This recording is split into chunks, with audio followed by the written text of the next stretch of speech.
Namaste. What is Sivalingam? Is it an organ in the body?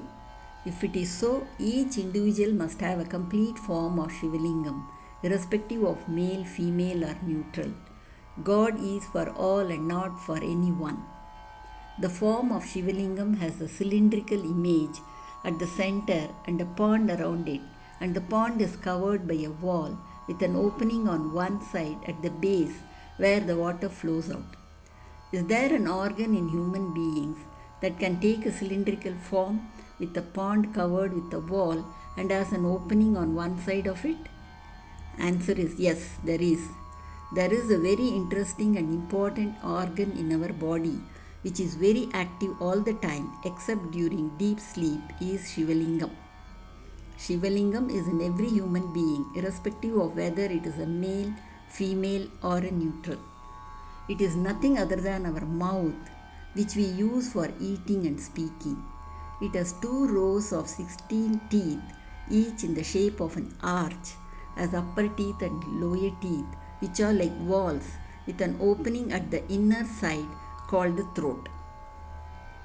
The one that looks like a pond is the lower palate with saliva below the tongue. It is surrounded by earth called the teeth that represent 16 conjoined consonants. The tongue has 5 short and 5 long vowels with 2 diphthongs, also called vowels, representing intellect and soul, and an instrument, tool, called ak, written with 3 dots, making it 49 syllables, with which one is able to speak and eat. The same thing forms a Sri Chakra as well. The wall of teeth stands as a boundary called earth, protecting the saliva in the palate. Tongue that has vowels in it moves like a serpent, extending life to the 16 conjoined consonants that are at the lower jaw and lifts the syllable up, making it a consonant. The opening of the mouth and the sound coming out are simultaneous.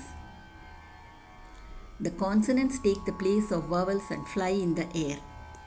The vowels are called serpent, which moves in the form of sound waves in the sky only when they merge with the conjoined consonants, and when the vowel withdraws from it, it becomes conjoined consonant and falls back as earth. Always the lower jaw alone moves up and down, moving between life and death. The saliva that is in the mouth goes through the opening at the throat and flows down into the body called the earth. The 8 teeth on the left represents the 8 syllables or under moon, and the 8 teeth on the right are under sun. The 13 vowels at the center represents Agni, that has air in it. When we pronounce the syllable Il, IZH, the tip of the tongue rises up and moves towards the inner end and stands straight, taking the cylindrical form which is the Sivalingam. The vowels are called Vishnu. Lying in the sea of water is when we are silent, and in the position of Im, the tongue that has vowels in it lies in the lower palate dipped in the saliva, which is the sea of sounds. The vowels called the rope in the tongue churns and picks conjoined consonant and lifts it up and makes it a consonant. The same Sivalingam that is in the position of Il takes the form of Vishnu is when one starts speaking using the vowels which represent Navagrahas that creates karma in beings.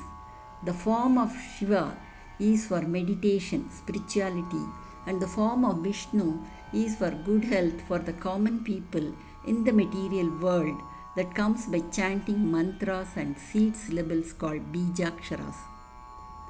Shiva and Vishnu are 2 sides of the same coin.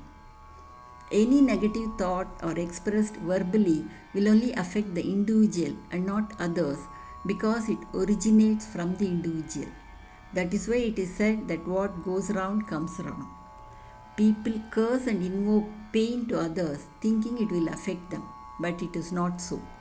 Whatever the negative or positive expressions that is in words, but those in action will also affect the individual because our hand also represents Sivalingam.